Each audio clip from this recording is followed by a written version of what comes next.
Good morning and happy Saturday, YouTube. It is Saturday, obviously, 28 Jan 23. And I want to do an update, or episode number 2, part number 2, to Chicks. These little guys have been in their brooder box now for exactly 2 weeks. So they've got 2 more weeks in here, and then they'll be going out to the coop. As you can see, it's hard if you just look at it from here, but if you look at the last video and then compare it to this video, these guys have jumped just leaps and bounds, growing like weeds, which they tend to do. I guess all of us would do that if we just ate, drank, slept, and that's all we do. Yeah, we're gonna grow. So these guys are growing really fast, doing really good. Something that I mentioned in the last video that I wanted to show you guys was what we use for prebiotics and probiotics in their water. Once again, you don't have to do that. The feed, the Purina Start and Grow medicated, that has prebiotics and probiotics in it. But I supplement their water with the prebiotics and probiotics just because at the chick's young age here, and the chickens too as well, the mature hens. I just don't do as much, but especially when the chicks are the first month of their life, gut health is very important, right? So this is what we use.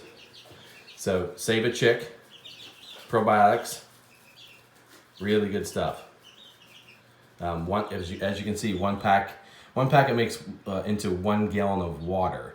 Well, these little waters over here are only a quart a piece, right? So 4 quarts makes a gallon, right? So I take 1 packet, strip 1 packet off here, and divide that into 4 separate fillings of water that I do. I think I said in the last video, but I'm cleaning these waters out, filling them up about 3 times a week is what we're doing it here. So these packets right here, you can get them at Tractor Supply. You can get it at your local feed supply. I think there's 3 of them for $4, 3 of them for $3. They used to be like everything else. Everything's going up. So with the chicks, I use them quite a bit now with the mature ladies out there. We've got a 2-gallon water and a 1-gallon water. I only I'll take a 3-pack and I'll put that 3-pack into those 3 gallons of water every other week. I don't do it every single week. They're outside. They're getting their vitamins, their minerals, their proteins from outside. They're also getting all the good stuff they need. They're eating little tiny rocks, and so their gut health is really good because they're outside. These guys obviously aren't going outside, so they need the things that they're not going to get outside in nature. So I don't give the mature hens as much, which saves me a little bit of money on these packets. They're not really expensive, but we go through quite a bit when we're feeding the little chicks. Like I said, you don't have to do it. That's just something I wanted to mention in the last video, or this video, since I said I was going to in this one. So, yeah, they're going good. Even our little guy, our little Wyandotte there, who's definitely the runt of the litter, as they say, right? She's definitely growing quite a bit too.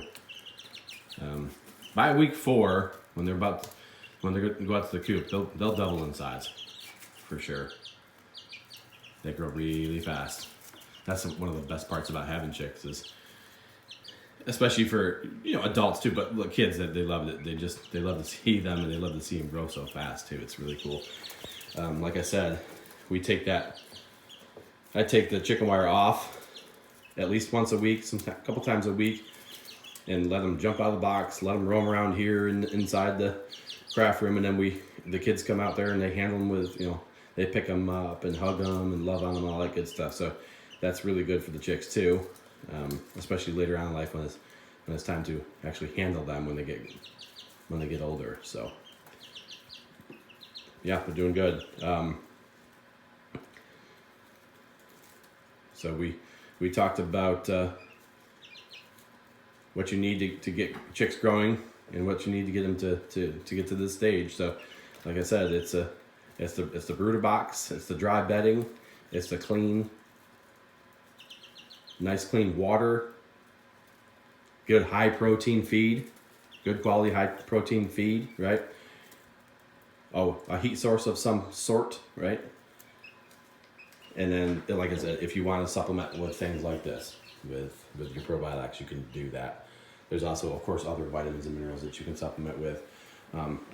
Sometimes you get to a certain point where you just kind of just wasting money on that kind of thing, because, like I said, that the feed comes with all the vitamins and minerals that they need. You can add certain things to it, but they're going to do good on their own. And then once they get out to the coop, same thing. They won't get out. I keep them in the, I'll show you guys once I get out to the coop there, how it's divided. I isolate them for the next, from week 4 to week 12, we isolate them. They don't go outside yet. I don't get them outside on the grass until week 12.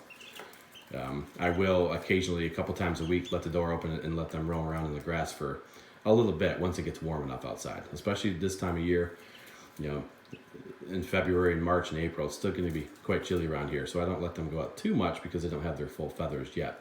But by week 12, they go inside the other side of the coop, and then they can go outside with the rest of the flock.